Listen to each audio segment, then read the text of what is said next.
Thank you, thank you. Thank you. I'm going to kind of move around over here and do that. Thank you so much.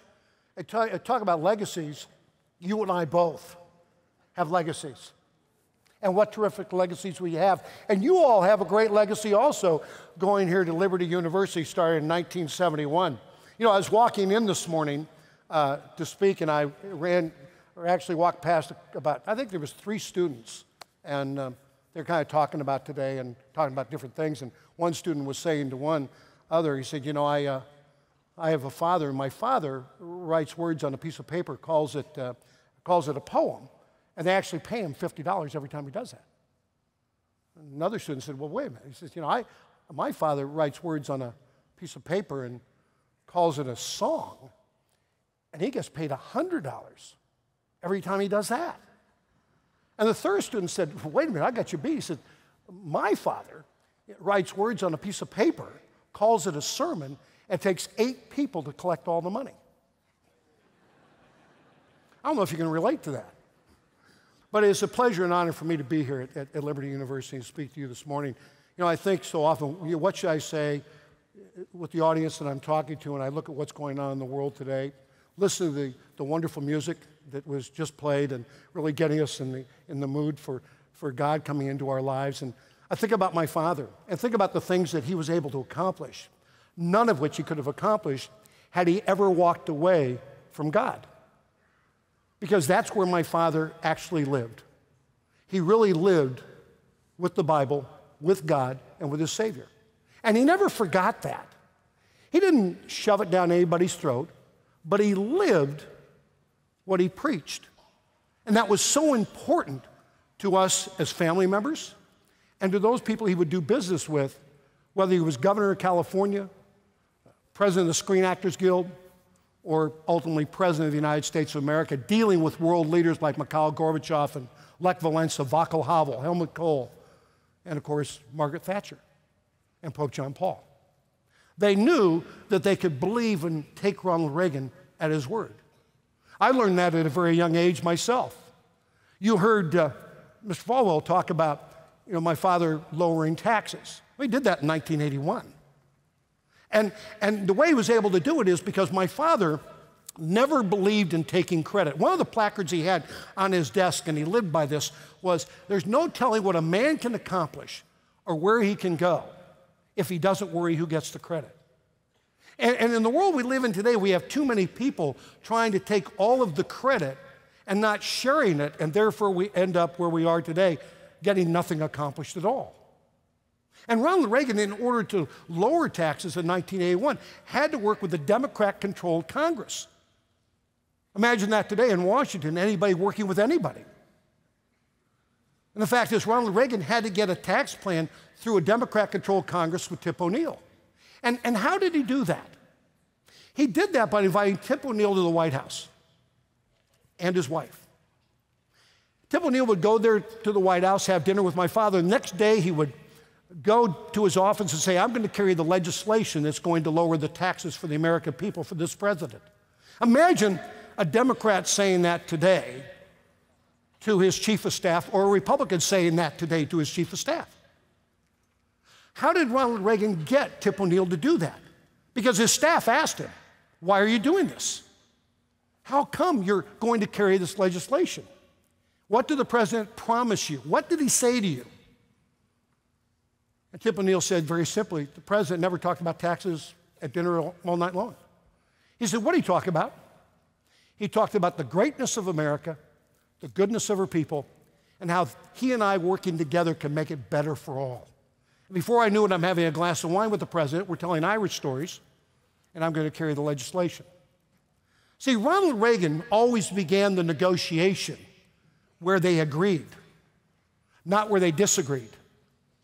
And he moved forward from agreement, not backwards from disagreement. Ronald Reagan knew who his audience was. This morning, what about my audience? Part of my audience is 9,000 of you sitting in this room now. There's another audience watching on TV. And I'm sure all of you have smartphones, and I'm sure you tweet. By the way, I'm at Reagan World. And you're going to share that with other people. So the audience is much bigger than the room that I am speaking in. And the audience that you speak to is much larger than those people that you just talk to on a one-on-one basis.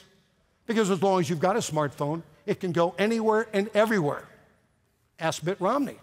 Ask anybody running for president today how often somebody's taking a photo of them wherever they are. Ronald Reagan always knew the audience. And he knew how to get the audience on his side. And something else, he never worried about his legacy. You go back to the 1970s when Ronald Reagan decided to run for president of the United States of America. He never worried about his legacy and what people would think of him. He thought about the right things to do. And maybe that's the reason Reverend and ultimately Dr. Jerry Falwell and Ronald Reagan would come together through the moral majority. See, Ronald Reagan had a message of inclusion. Today, too often, we have messages of exclusion, not inclusion. And Jerry Falwell recognized that in Ronald Reagan through the moral majority. It wasn't that Ronald Reagan reached out to the moral majority, it's that the moral majority reached out to a man who encompassed their belief system. While Jerry Falwell was worried about the freedom of religion in the world that we live in, Ronald Reagan was worried about all the other freedoms that people had lost. The freedom of those people standing or sitting or living behind a Berlin Wall in East Berlin. And many of you don't even know and realize today how quickly you can lose your freedom. All you have to do is pick up the paper and look at Crimea. But if I took you back to 1961, just for a moment. It's 1961, it's August 12th. You come home from school. You say to your mom, "Mom, I'm going to have dinner with your sister tonight in East Berlin. We're going to go see a movie." And your mom says to you, "That's wonderful, darling. If it gets to be too late, spend the night." And you go have dinner with your aunt. You go to a movie. It gets to be too late. You spend the night. It's August 12th, 1961. You come home November 9th of 1989. That's how quickly you can lose your freedom. And many of us today don't realize how quickly you can lose it because you were all lucky enough that you had been born into freedom. And because of that, so often we get spoiled with the freedoms that we have. We don't even realize it when we're losing our freedoms each and every day. But if you live today in a former Eastern Bloc country that used to live behind the Iron Curtain, and you're 25 years old, you're the first generation to have been born into freedom in that area of the world. And they're just learning now how to become free because their parents never were. And there is an obligation to help them become free, to understand freedom. And if we don't educate and keep educating people, then you have what happened this year in the Czech Republic, where they elected a communist government. Why? Because they didn't know any different. Nobody was there. See, we Americans, we're great at one level, but at another level, we're lousy at education. We see things as the beginning and an end. This was the beginning of the Cold War. This was the end of the Cold War. We can now pick up and go home. And so Berlin today has a red government. Czech Republic has a communist government because we picked up and we went home. You can make an argument about Afghanistan. In fact, when we finally got the Russians out of Afghanistan, America went home. Did we think goodness was going to break out? What broke out was the Taliban and Al-Qaeda, and now we're still in Afghanistan. We're in there, and lives are being lost. Because we see beginning and end. And evil never sees an end. God knew that. Jerry Falwell knew that. Ronald Reagan knows that and knew that. And I think in your hearts you would probably know that also when you think about it.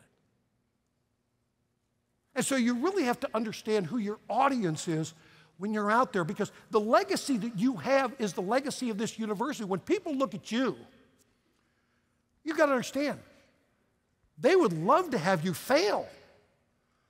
To have a Christian university with 12,000 students, moving to 15 and maybe 25,000 in the near future, building dorms. Society would love to see you fail because they could use your failure to put into place their agendas. So when my generation can't stay married, when my generation makes mistakes, your generation ends up paying the price for other agendas being put forward. And my generation is then pointed at as the reason we need to go another direction. Because we don't merely talk about the word, we forget to live the word. And Ronald Reagan understood that also. And he kept his word. I remember as a young boy, 8 years old, my parents were cheap. I mean, I was born and raised in Beverly Hills. I was a Beverly Hills brat. Both my parents had a birth defect. They were both born in the Midwest. They believed in something called a work ethic. And we in Beverly Hills did not believe in a work ethic at all. We believed in rich kids' welfare. And I don't think you probably ever did this, but we tried to make our parents feel guilty. And with us, it worked, except in my family. I was adopted into the Reagan family. I tell people, I was born German, and 3 days later, I was Irish. And so if you're ever going to go out and have a beer, I'm the guy to drink with. You never know.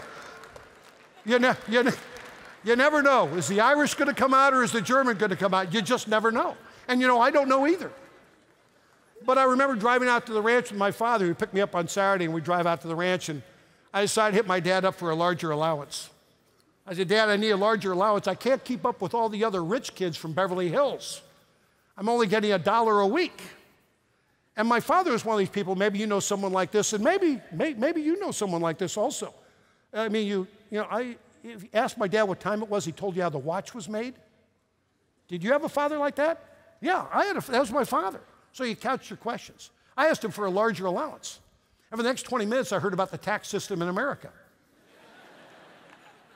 I didn't care about the tax system in America. I just wanted more money. And he told me how the government was taking 90 cents out of every dollar with the 10 cents that was left. He had to take care of his first wife, my mother, Jane Wyman. He had to take care of my sister, Maureen, myself, his new wife, Nancy, their new daughter, Patty. He had to take care of the home they lived in, had to take care of the ranch, the horses, the cows, and the foreman. As we drove into the ranch that day, I actually offered him back half my allowance. I was only getting $1 a week then. He said, listen, Michael, when there's a president-elect that gives me a tax break, I'll give you more money. So at 9 years old, I became very political. I didn't know Democrat from Republican, but I knew more money from less money. It would be 1964 when the John F. Kennedy tax cuts would go into place, and my dad would raise my allowance from $1 to $5. I was now in high school. Didn't seem like much, but he kept a promise to me, and when he made a promise, he kept it. And that was truly my father. Much like the promises made to you at this university by the leadership of the university. The promises made by Reverend and Dr. Jerry Falwell. Promises made, promises kept. Visionaries. People who didn't worry about their own legacies. More people around my father worried about his legacy than my father ever worried about the legacy himself. When my father spoke in 1983 to the Evangelicals Convention, he gave, and you can study this, he gave the evil empire speech. That time, the Soviet bloc had been taking over country after country after country. Really concerned my father. So he gave the evil empire speech. And of course, his staff went crazy. You can't do that. You can't call them an evil empire. But that's exactly what they were, an evil empire. He wasn't talking about the people, but he was talking about the government. The empire itself was evil. And he wanted the people who lived in those countries to understand that there was a president who cared about them and cared about them becoming free. So when he was speaking to evangelicals, his audience was, yes, in front of him, but there was a bigger audience he was talking to. The audience he was talking to was the Nathan Sharansky's of the world sitting a half a world away in gulags, wanting a president to tell them, I'm going to work for your freedom. That was his audience, and he understood that. When my father spoke at the Brandenburg Gate in 1987, famous speech, and you'll read about history, the tear down the wall speech. You understand, when he gave that speech in 1987, the speech, when he gave it, the people sitting in front of him were free. The audience he was talking to were the ones behind the Brandenburg Gate who had not been free since August 12th of 1961. That was his audience. And that's who he was speaking to. And they heard him loud and they heard him clear. When he got together with Mikhail Gorbachev, it was an important time in all of our lives that the two of them worked together. Not worried about each other's legacy, but worried about the big picture of what they're trying to accomplish. What was their vision? And if you could put it to what's going on today in the world, and what's going on in Crimea, and the talk in the news. I remember in 1976 when my father lost the nomination of his party. It's easy to give a speech when you win. Try and give one when you lose. See how that goes. But I remember that night with my father up in the hotel room. And I asked my father, why is it you even wanted to become President of the United States? And he said to me, he says, well, he said, to be honest with you, he says, for so long I've watched American presidents sit down with Secretary Generals of the Soviet Union. And he said, every time we sit down with them, they seem to ask us to give up something to get along with them. He said, I want to be the first president to sit down with the Secretary General of the Soviet Union. I was going to let him pick the table, the chairs, and the place because that's how they do those things in that area of the world. And as he was telling me, the American president, what it was I was going to have to give up to get along with them, I was going to get up from my chair, walk around the other side of it, lean over and whisper in his ear, "Niet." I want to be the first president to say "niet" to a Secretary General of the Soviet Union. Now, that was 1976. Nancy had not told Dad yet that he was going to run again in 1980. I don't think he knew till she did tell him. But in 1980, he did run. And he came here to Liberty University and he spoke. He was supported by the moral majority and Jerry Falwell and all those people. And he became the President of the United States in 1986 in Reykjavik, Iceland.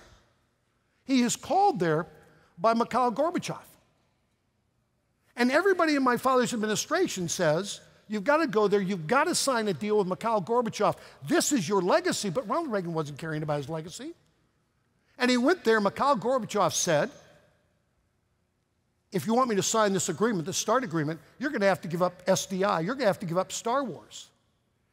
And my father turned away, he said, "Niet," and left. And the outcome of that is, the next year, Mikhail Gorbachev came to Washington, signed the agreement on Ronald Reagan's terms, and just a couple of years later, the Berlin Wall would fall.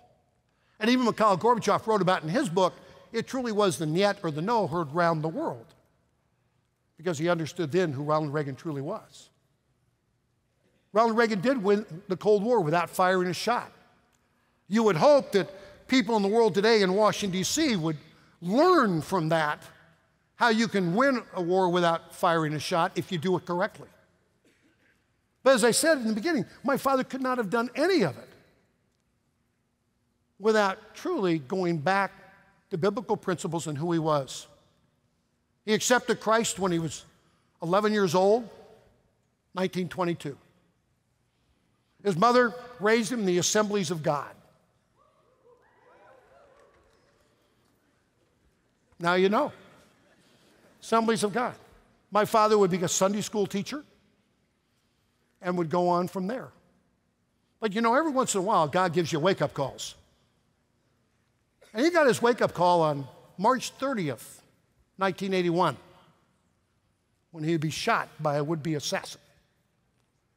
It was a horrific day in the world, but it was a horrific day for family. Because they made us stay home for most all the day for fear that if we got on a plane and flew back to Washington too quickly, the markets would crash, the world would go into turmoil, and so we were made to stay home. until late at night we would fly into Washington, D.C. My father was one turn away from dying. A bullet was lodged an inch and a half from his heart. He was the first president ever felled by a bullet to live. But if Jerry Parr, the agent in charge that day, had turned left and gone to the White House, my father would have died. But my dad coughed off oxygenated blood. He turned to the right, went to Walter Reed, and my father lived. My father always made people feel at ease in his presence, and he knew that the world needed to be put at rest and at ease because of what was going on. He really understood who he was. And so he asked the doctors, "Are you all Republicans? I hope you are." They said, "We're all Republicans here, Mr. President, today." When Nancy got to the hospital, he said, "Honey, I forgot to duck." And we all laughed and we all chuckled. But what does he say to his son who walks in the next morning at 10 o'clock with his family to see his father? My father looks up at me and goes, "Will, yesterday I was shot." And I said, "Dad, the world knows you were shot yesterday." "Well, yes, but if you're ever going to get shot, don't be wearing a new suit." And I said, "What?" "Well, yesterday, you know, when I was shot, I was wearing a brand new blue suit." I said, "Yes, well, if you're ever going to get shot, don't be wearing one." I said, "Well, I'll tell Colleen to get the brown one out of the closet." "Well, that young man who shot me, Hinckley." I said, "Yes, John Hinckley." "Well, I understand his parents are in the oil business." "Yes, they are." "Well, I understand they live in Denver." "Yes, they do." "Well, do you think they have any money?" "Well, I'm thinking lawsuit." But Dad wasn't. I said, "Why are you even asking?" "Well, do you think they'd ever buy me a new suit?" So that's what my dad was thinking. But what did my father do? What is the first thing he did before he went back to the White House? Got out of bed, got on his knees, thanked God for his life. Now, I imagine if I asked a question here and asked you to recite the Lord's Prayer, everybody in this hall and watching would recite the Lord's Prayer. But here's the question. How many in this hall and how many watching live the Lord's Prayer? There's a huge difference. And Ronald Reagan lived it because before he went back to work as President of the United States of America, he asked for forgiveness for John Hinckley trying to kill him. He did not know then that a couple of months later, at the Vatican in Rome, Pope John Paul would be going through the crowds there, and a would-be assassin would try to assassinate Pope John Paul. And Pope John Paul was taken to the hospital. He also would live. But what did Pope John Paul do before he went back to the Vatican to continue his papal duties? He got down on his knees, said the Lord's Prayer, and asked for forgiveness for the man who tried to kill him. Ronald Reagan and John Paul would get together a couple of months later in Rome. What do you think they had to talk about in common? Did it hurt? Look what they had to talk about in common. The Protestant and the Catholic. What they had to talk about was freedom. How do we work together to bring freedom to an area of the world that has not been free in decades? And they knew that the entry point was through Poland. And they began the process of working together and talking most every day to ultimately bring freedom through solidarity to Poland and ultimately the Berlin Wall, in fact, coming down. And they didn't worry who got the credit because the big picture was freedom. How do we bring freedom to a people who have not been free at all? And they were able to do it against all odds. People said they couldn't accomplish it. It would never happen. But they did. People said to Ronald Reagan, don't stand before the Brandenburg Gate and tell Mr. Gorbachev to tear down this wall because, well, it won't make Gorbachev happy. We were so worried about whether Gorbachev was going to be happy or sad. But my father was not worried about that. He was worried about freedom. In fact, when he gave the speech before the Brandenburg Gate, he would have 8 memos from 8 different areas of his own administration asking him not to use that line in the speech, "Mr. Gorbachev, tear down this wall."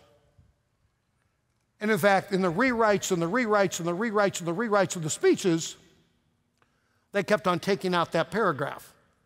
But you see, my father wrote his own speeches. What a concept. So when he got to that point in the speech and it was gone from the speech in front of him, he knew where to put it. And he went out and he said it. And it needed to be said to a people behind that Berlin Wall. But to show you what I mean about education, when I was there on the 20th anniversary of freedom in Berlin, on November 9th of 2009, this year will be the 25th anniversary, there was no mention of Ronald Reagan. There was no mention of Margaret Thatcher. There was no mention of Lech Walesa, Václav Havel, Helmut Kohl. There's 2 small mentions of Pope John Paul. There was no mention who built the wall. There was no mention who tore down the wall. And the conquering hero of the 20th anniversary of the fall of the Berlin Wall was Mikhail Gorbachev. Because Mikhail Gorbachev showed up. We didn't. If we want to see things change and change for the good forever, we need to start showing up. We need to start educating ourselves on history. Or you're going to run into, as I did in Berlin in 2007, you're going to run into a young man who's in Berlin, and I go up and I ask him, this German kid, I said, "What do you know about the Berlin Wall?" And he said to me, "The Americans put it up to keep the communists out of their sector." I thought, who's educating this kid? And I realized we were gone, but the red government of Berlin remained. The only difference is they don't now just take over power, they were elected into power. And so that's their agenda. That's what they're teaching. And if you're not there to change the dynamic and change the conversation, that's what you get when you walk through the streets of Berlin. Or last year when I was playing golf with a young man in California, 28 years of age, and I was headed the next day to France to raise the flag at Normandy at our American cemetery there. And I told the young man what I was going to do the next day because I was really excited about having the honor to go to Normandy and to raise the flag at the American cemetery. A young 28-year-old man said to me, "Why is there an American cemetery at Normandy?" And I thought to myself, he's the normal. He's not the abnormal. I looked at him, I said, "Did you ever see Saving Private Ryan?" "Nope." "Longest Day?" "Nope." "Did you think D-Day was the day your report card came home?" Yeah. And this year on June 6th, I hope you will remember this. It's the 70th anniversary of D-Day, and the last time we as a nation will probably be able to say thank you to anybody who was alive on June 6th of 1944. I will be at St. Mary Glees, the first town that was freed by the Americans, at 4 a.m. in the morning on D-Day morning. That's where I'll be. But I want you to remember those people and those who were willing to give their lives so that we may be free and that the world may be free. 15,000 of our loved ones were buried at St. Mary Glees. There's 9,300 now buried at Colville, the American cemetery. The others, when they moved them from St. Mary to Colville, the others were given the option, families, to bring them home to America for burial. That's why there's 9,300 at Colville. But those people gave their lives so that you can study at Liberty University, so I can get up here and speak to you, so Ronald Reagan could be president of the United States.